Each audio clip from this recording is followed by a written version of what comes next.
à toutes, bonjour à tous, je suis Grégory Huberti et dans cette vidéo j'aimerais simplement vous transmettre un petit peu comment j'interprète les kin quotidiens, jour après jour, ce qui vous permettra plus facilement de suivre les petites météos galactiques quotidiennes que je transmets. Et donc il y a 260 archétypes, on peut dire ça comme ça, Maya, qui font partie du Tzolk'in et qui se répètent tous les 260 jours. Donc c'est presque une année. Donc c'est un calendrier qui n'est pas basé ni sur le mouvement de la Lune, ni sur le mouvement du Soleil. C'est un calendrier qui est, comment on pourrait dire, syntonisé sur les informations du cosmos. Et donc il est sur 260 jours. Donc il est un petit peu particulier à ce niveau-là. Et donc on a ce qu'on appelle des kin. Alors un kin, voilà. Un kin, il est comme ça. Je vais vous montrer un peu plus près. Voilà, il est composé de 5 éléments. Un élément central, un premier glyphe, et ensuite on a 4 autres glyphes tout autour. Au-dessus de chaque glyphe, on a des points et des barres. Ce sont les tonalités. Et donc un glyphe et une tonalité, ça représente un kin. Mais ça aussi, ça représente un kin. En fait, le mot kin pour le calendrier Maya, il peut représenter différentes choses. Donc c'est pas forcément évident quand on parle de kin de savoir exactement de quoi on parle. Donc glyphe plus tonalité est un kin. Et l'ensemble de ces 5 glyphes avec ces 5 tonalités, bon là c'est magnétique aussi pour celle du centre, c'est aussi un kin. En fait un kin ça veut dire un tour. Et donc le Tzolk'in c'est un tour de temps. Donc un point, ça représente une unité de 1, et une barre représente une unité de 5.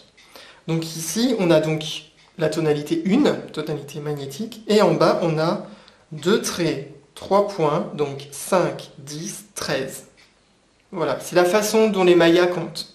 Donc là, on est en tonalité 13, on est en tonalité cosmique. Dans un kin, comme ça, les 4 glyphes là portent toujours la même tonalité. C'est toujours magnétique, magnétique, magnétique, magnétique. Et celle-ci, elle est en opposition.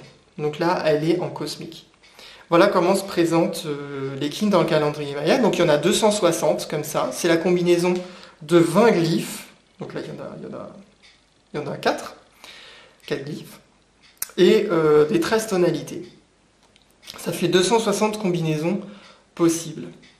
Et tous les jours, on a une de ces 260 combinaisons que l'on peut interpréter et qui correspond à un archétype qui est envoyé du centre du cosmos pour nous inciter à faire certaines compréhensions et évoluer dans notre conscience. Alors on peut travailler selon différentes façons. Alors moi principalement, comme je suis singe bleu, c'est beaucoup à travers les mots que je peux réveiller les mémoires. Donc j'utilise beaucoup les mots, et dans le calendrier Maya, vous verrez, et à la fin de ce calendrier, ça c'est le calendrier 2019-2020, je ne sais pas comment sera le prochain calendrier, mais bon, il y a toujours ces 2 pages-là très importantes, où en fait, là vous avez les 20 tonalités, des 20 glyphes, et pour chaque glyphe, vous avez des mots. Des mots qui correspondent à l'action, à l'essence et au pouvoir de chaque glyphe.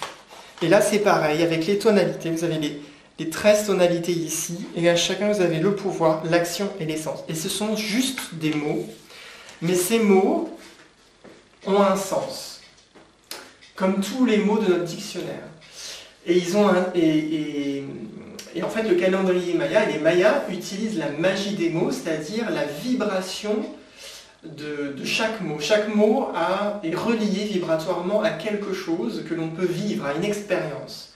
En fait, c'est ça, la communication, c'est comment je peux transmettre à partir des mots une expérience que j'ai vécue. sur un certain plan. Et les mots véhiculent des vibrations comme une note.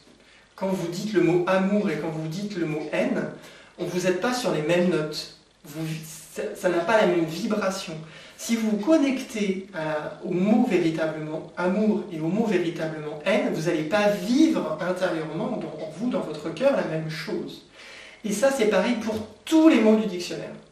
Donc la difficulté principale avec le Tzolk'in et ce qui fait qu'il y a beaucoup de personnes qui lâchent un peu, c'est le vocabulaire. Parce qu'évidemment, ça nous fait reprendre l'école, notre relation, notre scolarité, comment on a vécu notre relation par exemple avec notre prof de français, tout simplement. Il va falloir, pour comprendre et rentrer dans le Tzolk'in par les mots, libérer déjà tous les blocages qu'on a avec l'école, notre façon qu'on a eue de recevoir les informations, l'enseignement, et se réapproprier le véritable enseignement des mots, et la véritable magie des mots. Voilà ce que je voulais dire. Et il y a aussi l'art. Il y a aussi l'art qui réveille, c'est-à-dire on peut se réveiller par la vibration des mots, par la conscience directement alignée sur le cœur, mais aussi on peut vivre une expérience directement à partir de l'art, c'est-à-dire à partir de la forme. Donc ils ont tous des formes. Donc là on a le magicien blanc, voilà, qui a une forme particulière. On peut retrouver différentes formes sur internet de ces différents glyphes, mais ils se ressemblent tous de plus ou moins loin. Et en fait, simplement en méditant dessus, on peut aussi recevoir des informations directement à partir de l'art qui émane de la forme, puisque la forme est importante. C'est la tonalité 4 dans l'enseignement maya. Donc il y a plusieurs façons d'intégrer les informations de ce calendrier. Donc moi, j'utilise beaucoup les mots, mais voilà, après il y a 260 combinaisons possibles, il y a 260 archétypes possibles dans le calendrier maya. Donc pour moi, il y a 260 possibilités de travailler avec. Et donc moi, ce que je présente, c'est la mienne, c'est comment moi je m'approprie le calendrier. Mais après, c'est à vous de vous l'approprier, c'est à vous de voir comment ce calendrier réveille vos mémoires et en fonction des dons qui vous sont propres, d'aller creuser là-dedans. Donc ça, c'est un peu introductif. Et je vais quand même vous parler du sujet que je voulais vous parler, c'est-à-dire comment j'interprète. Alors, dans ce kin, il y a le glyphe central, qui est la compréhension principale qu'on va recevoir de la journée. Alors, ce glyphe central, il n'est pas tout seul, parce que dans le réveil de nos mémoires, il y a la collaboration, c'est-à-dire qu'il faut comprendre que nous sommes tous une partie d'un puzzle, d'un grand, immense puzzle, mais que nous avons l'intégralité du puzzle aussi en nous. Et on a l'impression qu'il nous manque des pièces, mais en fait, il ne nous les manque pas, il faut juste qu'on les réveille. Donc, en collaborant avec d'autres personnes qui, eux, ont réveillé certaines pièces du puzzle que moi, je n'ai pas encore réveillées, je vais pouvoir réveiller ces pièces-là. Et inversement, moi, j'ai réveillé des pièces du puzzle que d'autres n'ont pas encore réveillées. Et du coup, en partageant, en transmettant, en universalisant mon expérience, je vous permets de réveiller les pièces du puzzle que j'ai moi-même réveillées et que j'exprime. Parce que si je ne les exprime pas, ça ne peut pas résonner. C'est la tonalité 7, résonante. Universaliser, c'est la tonalité 12. La coopération, c'est la tonalité 12. Donc voilà, au fur et à mesure, je vous mets en lien le calendrier, tout doucement, pour que vous puissiez ensuite faire les relations dans votre tête, puisqu'en fait, le calendrier nous apprend la vie. Et la vie, c'est la collaboration.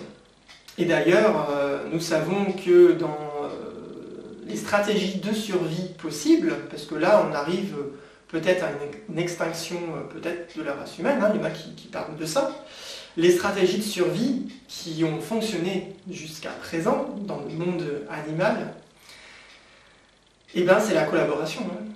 Donc tant qu'on n'aura pas lâché et libéré tous les blocages qui nous empêchent de travailler ensemble, de se parler correctement, et arrêter d'être dans l'agressivité des uns et des autres, d'être dans la peur de l'autre, eh ben, on va plutôt vers l'isolement et des principes d'extinction, quoi. Et l'abondance, il vient de ce que l'on échange entre nous, hein. Ça, moi, je le vis comme ça, hein. Après, je vis aussi, je côtoie des gens qui ne sont pas là-dedans et je vois très bien la direction vibratoire dans laquelle ils vont, hein, mais ce n'est pas la mienne, hein. Donc voilà, ceci étant fait, le glyphe central ne travaille jamais seul. Et vous n'avez jamais un glyphe qui va travailler seul. C'est toujours une coopération qui se met en place. Et là, vous en avez 4 qui vont coopérer ensemble. Alors, il y a 4 phases, grosso modo, dans la journée que j'ai pu identifier. Vous avez la première, qui est ici le glyphe qu'on appelle aussi l'analogue, qui est aussi le glyphe qui représente le futur. Il va principalement venir travailler avec le magicien blanc de minuit jusqu'au lever du soleil. Donc les rêves du matin sont plutôt liés au travail de ce glyphe-là, en collaboration avec celui qui est au centre.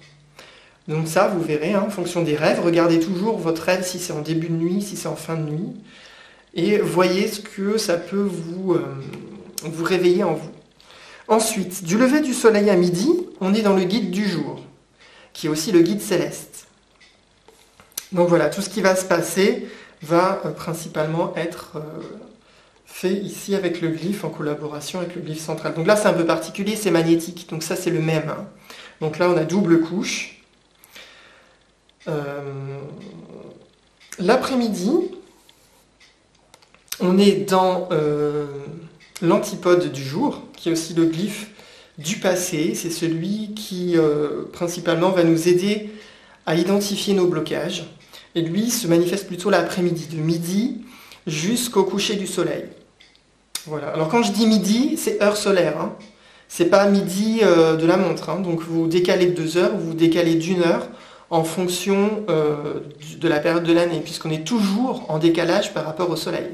C'est intéressant de le savoir quand même, qu'on n'est jamais syntonisé parfaitement avec le soleil dans l'année. On est toujours soit 1 heure, soit 2 heures décalé par rapport au soleil, si on regarde sa montre. Moi, ça fait des années que j'ai plus de montre.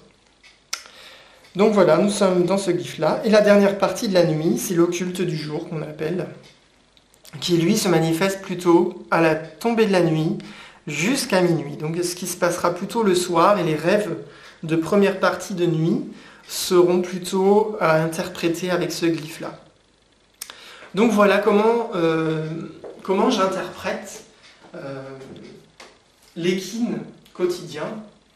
Voilà. Après le kin de destinée, donc celui de naissance, a une interprétation un petit peu différente, puisqu'on n'a pas matin, midi et soir. Quoique si, dans notre kin de destinée, tous les matins, on sera dans notre guide du jour, tous les après-midi, on sera dans notre occulte.